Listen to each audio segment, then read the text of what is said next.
Hi, this is Born in 62. I'm HENRIK JÜRS. Today I'll talk to you about one of the most unpopular and most misunderstood exercises of all, the pullover. The reason why it's unpopular is one, not many people know exactly what it does. And on the second hand, also it's very awkward and difficult to get in and out of position. So let's first look at what does it do. It's often described as a chest exercise, a back exercise, a chest expander or a triceps exercise.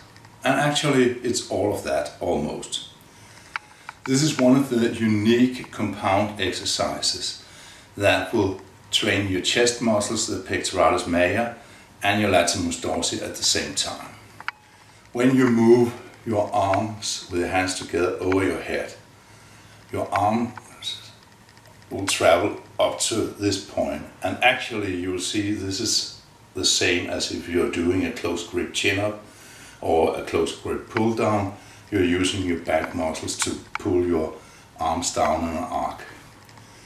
But because you're lying down and there's a stretch up here in the chest muscles, they'll also be involved. Also, the rear head of the triceps will get a heavy workout from this, but not alone, but together with all the other stuff. So don't expect the burning sensation you'll get from an isolation exercise. Instead, you'll be exhausted. It will be a mixture of simply having to say, this is too heavy for me now, I have to get rid of the weight, and also some cardio because you will be working quite heavily and expend a lot of energy. It's a great shaping exercise, also a great mass builder for the upper body. Some people, including known bodybuilders, also consider this a chest expander. The thesis in this is that the small muscles between the ribs, you know, these ones that we eat when we eat spare ribs, they should be exercised too if you expand your rib cage also by stretching it out, and therefore they should grow a little and push your ribs apart, and that way expanding the entire rib cage. I simply don't buy that. Over time, maybe, if you do a lot of heavy pullovers, if you do a lot of squats, a lot of bench presses, maybe chins, maybe your rib cage will expand a little. But that this one exercise should make your rib cage expand, I simply don't believe. If you ever try to have a broken rib, you know it's very painful, and each time you try to breathe, you can feel this pain in your entire rib cage on that side. So imagine that all these small muscles were stimulated to a degree where they were actively pushing your ribs apart. That would be painful, and I simply don't believe that it does that. Also, why is it awkward to get in and out of this exercise? It is because a lot of people have advertised and promoted that you should do it on a cross bench position, meaning that only your shoulders are resting on the bench and your butt are lower than the bench, and that way you can perform a super stretch of your entire rib cage. If you think about it, you will know that by doing that your spine will also be heavily arched, and if you really try to super stretch, your shoulders will be in a very extreme stretch position. Usually when we train our muscles in a stretch position, we don't advocate that you do this stretch to extremes. No one advocates that you take the fly and then try to move it beyond what feels natural and hopefully not painful. Same with the preacher curl. And old school bodybuilders promoted sometimes that you should stretch and stretch and stretch, but stretching with a heavy weight in your hands is not a great idea.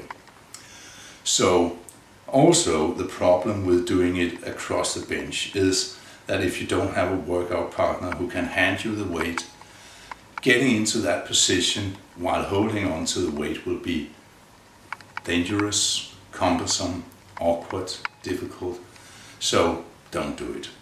Do it lying on the bench as you would if you were doing a bench press or a fly or any other lie down exercise. So today I'll show you how to do it with a dumbbell. In future videos I'll talk about other variations where we can do other exercise equipment instead of the dumbbell, but today I'll show you how to do it with dumbbell safely and with good results. I don't recommend that you go too heavy in this exercise if you don't have a partner to assist you.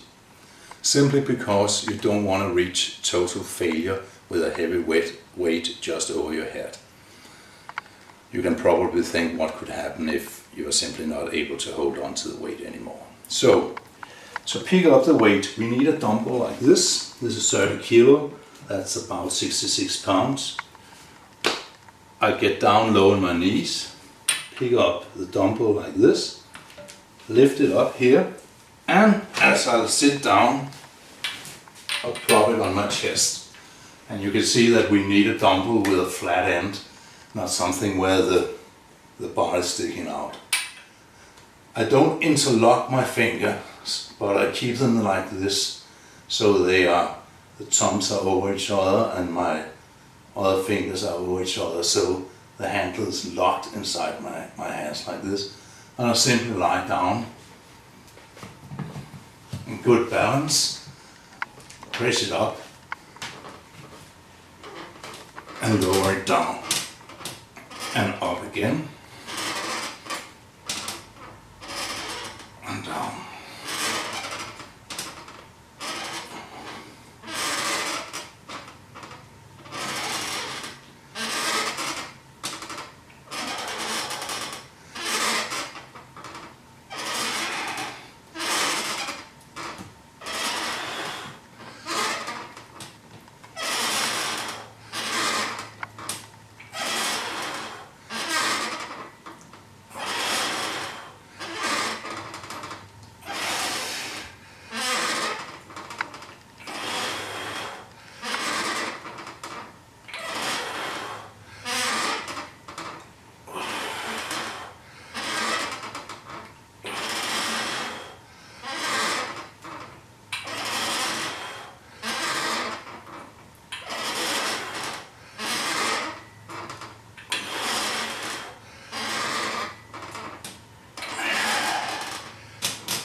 After I finish the set, I'll place the dumbbell once more on my chest, take a good grip here and come up like this, resting it on my thighs, good grip with both hands, up, squat down and place it safely on the floor. That was it. I hope you feel inspired to try this out. Please don't buy into any follies about lying across the bench or any stuff like that. It's not safe, you'll hurt yourself for no reason. So, hope you'll use this exercise in the future. In my future videos I'll tell you about the different variations. Until then, have some great training. See you. Hi.